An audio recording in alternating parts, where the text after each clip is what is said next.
आत्मनिर्भर भारत के दौरान एक नई पहचान मिलनी है या नया सम्मान मिलना है, जिसके आप हकदार हैं। लेकिन जब किसी प्लेटफॉर्म पर आप आते हैं तब शायद एक नई यात्रा शुरू होती है जो हमारे लिए नहीं होती। हमको देखकर या हमको जानकर बाकी नौजवानों में या आने वाली पीढ़ी में जो उत्साह बढ़ेगा या वो आपके पदचिन्हों पर चलने की कोशिश करेंगे। इन कार्यक्रमों के आयोजनों की यही सफलता है। ऐसे उपस्थित सभी भाइयों बहनों को मैं दिल से शुभकामनाएं देता हूँ। आप सबको बधाई देता हूँ।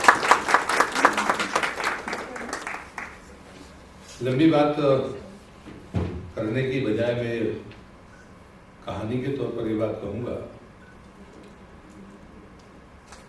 एक लेखक थे एलिमिस्ट, शायद आप लोगों ने पढ़ा होगा। उन्हीं को उपन्यास लिखा। उस उपन्यास में उन्हें एक पात्र का उल्लेख किया।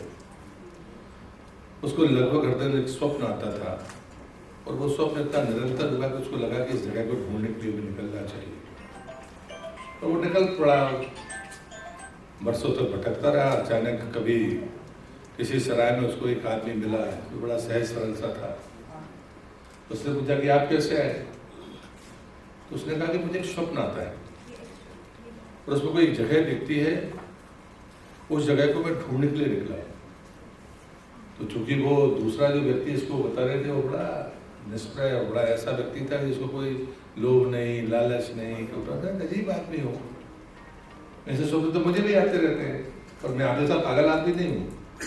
जगह का पता नहीं, जगह देखकर अब दुनिया में ढूंढने निकले हो, ये कोई बात नहीं होती। मुझे भी बहुत लगातार स्वप्न आता है। उन्होंने अपना स्वप्न बताया कि एक तालाब है, उसके सामने इस दिशा में पहाड़ी है, उसमें एक मकान बना हुआ है, उसमें खजाना है। पहले वाले को भी ये स्वप्न आता था कि इस जगह में जो जगह है वो जो देख रहा है कि वहाँ पर खजाना है और उसको ढूंढने के लिए निकला।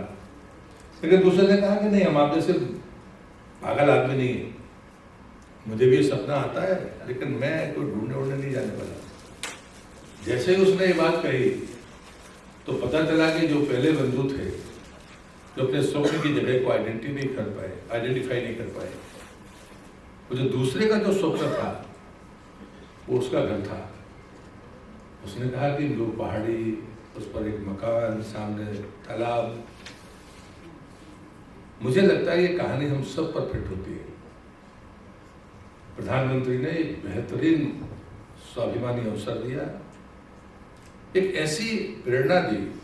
हमारे पास सब कुछ है, हमसे ज़्यादा मेहनती कोई नहीं, हमसे ज़्यादा दूर तक सोचने वाला कोई नहीं। पूरी दुनिया के जितने भी बड़े देश हैं, विकसित देश हैं, उसमें टैलेंट तो हमारा है। हमारे टैलेंट को हंट नहीं कर पाए हम, या उसको हमने यहाँ अवसर नहीं दिए। ये आलोचना की बातें हमेशा से होती रही, लेकिन उनको हमने अवसर नहीं दिया। लेकिन सच यही है कि हमारे पास संसाधन है, हमारे पास में नीतियों की विभिन्नता है, हमारे पास में जाति का, भोजन का, व्यवसाय का, वेशभूषा का, सारी प्रकार की जितनी डाइवर्सिटी हो सकती है वो सब कुछ हमारे पास है। पहाड़ हैं, जंगल है, नदियां हैं, मिनरल्स है।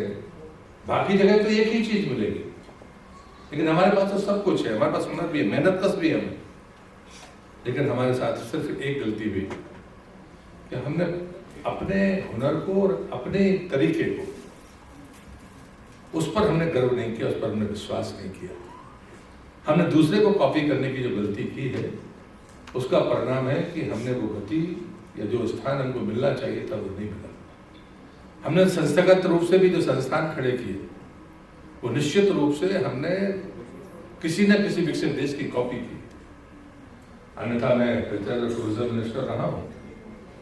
जो कुतुब मीनार के बाजू में जो पिलर बना है उसमें एवरीथिंग नहीं थी। बना कहाँ पर है? तो मध्य प्रदेश को कहता है मध्य प्रदेश के विदिशा में बना है, कोई कहता है कहीं और बना है, कहीं भी बना हुआ। और ऐसे एक नहीं है, ऐसे पूरे देश में 7 है। वो उसमें जम्मू कश्मीर की रामनगर की ऊपर पहाड़ी से लेकर नीचे तक ऐसे 7 जगह पर है। मतलब तकनीक थी, हुनर हमारे पास में था, लेकिन हमने उसको कभी या तो लिपिबद्ध नहीं किया या हमने उसका अनुसरण नहीं किया। हम दुनिया में सबसे ज्यादा युद्धपोत बनाने वाले देश थे, हम निर्यात करते थे, लेकिन उसको हमने खत्म किया और हमारी चीजों को हमने उलट कर किया। एक और चीज, क्योंकि मैं गौ के क्षेत्र में काम करता हूँ, जिस गाय का हमने कीमत नहीं की और हमने सिर्फ उसको ये मान लिया कि कुछ धार्मिक लोगों की एक मान्यता है, इसलिए गाय बहुत महत्वपूर्ण मान ली गई है। जैसे ग्रंथ का सम्मान करते तो गाय का भी करते थे, लेकिन लोगों ने उसके विज्ञान की तरफ आगे नहीं देखा और उसका परिणाम था कि हमने भले उसकी कीमत ना की हो, लेकिन एक अफ्रीकन देश का उदाहरण है कि वहां पर हाथियों के जंगल थे, तो बाद में पता चला कि वहां का जंगल नष्ट हो गया पूरा, कोई झाड़ बचा नहीं, बाकी चीजें नहीं बची। बाद में वहां पर गायों को ले जाया गया, गाय को लेने के बाद में जंगल सर्वाइव कर गया। ब्राजील उसका उदाहरण है। तो मैं कहता हूं कि तकनीक, ये ज्ञान और विज्ञान के बीच का जो फासला है, हमें वो उपमाओं के आधार पर तय नहीं करना, हम अपनी तरफ से तय कर सकते हैं। एक विद्वान ने कहा है कि 17वीं सदी ताकतवर लोगों की सदी थी, जो 18वीं सदी थी वो अर्थ की सदी थी। 19वीं और 20वीं सदी को जब मैं देखता हूँ तो इसको मैं ज्वाइंट होकर देखता हूँ, ज्ञान का, विज्ञान का, स्वाभिमान का। एक तरफ आजादी के आंदोलन की शताब्दी है, लेकिन ज्ञान और विज्ञान की सफलताओं की भी शताब्दी है। और उसके बाद में 21वीं सदी है, ये तकनीक की है।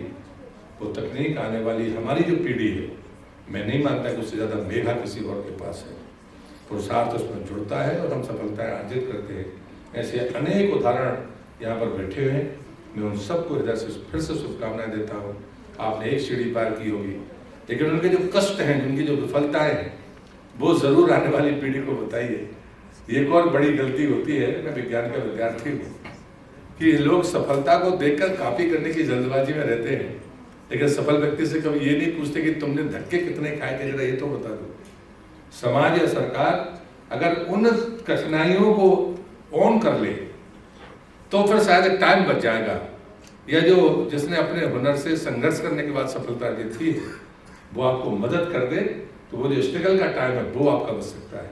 लेकिन अगर आपने उसको नजरअंदाज किया और सिर्फ सफलता की कॉपी की, तो मैं नहीं मानता कि हम वो मुकाम हासिल कर सकते हैं।